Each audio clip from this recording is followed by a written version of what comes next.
Nikki, I'm a business owner and I'm at that very exciting point where I'm in the process of selling my business. Now, everybody at this stage is discussing earnouts. Can you tell me why I should consider an earnout and perhaps why I should be a bit cautious? Okay, so generally an earnout, just so everyone understands what it is, an earnout essentially means that instead of you receiving all the money on day one of the sale, it's paid over a period of time. So for example, it may be you get 50% on the day of the sale, 25% year one, 25% year two, or lots of other different spreads that you could have. Now, the benefit sometimes of an earnout is ensuring that you get the benefit of upsides. So for example, if you've been really working hard on a particular area, that you want to make sure that you get the benefit of that. So the buyer is cautious about what will actually result in the benefits of this new area or just the general growth. So what they're trying to do is be cautious and not pay the full amount straight away. So the really exciting earnouts, which also can be the quite complicated earnouts, is where you're being paid against a particular target. So then there can often be quite a lot of upside, especially if it's an uncapped upside.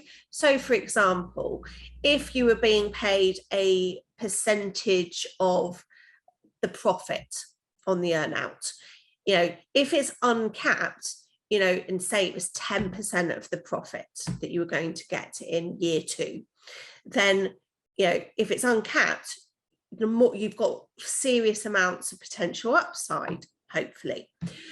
Of course, so that's good from the seller's point of view, because they're still going to get benefit of that future monies, and the buyer has got the benefit, firstly, that they're not having to pay out. They don't have to buy the cash. They can take it from the cash from the working capital in future, but also if something goes wrong, because let's face it, no business plan ends up being on plan.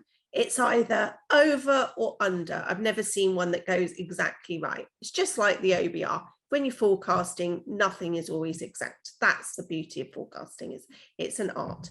Anyway, so it's the benefit. It de-risks the buyer, but it incentivizes the seller.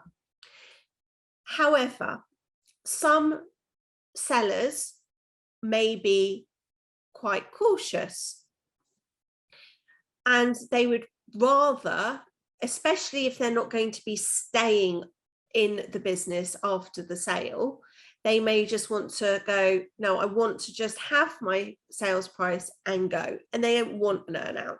Now, usually and some buyers will agree to that, especially if they've got deep pockets.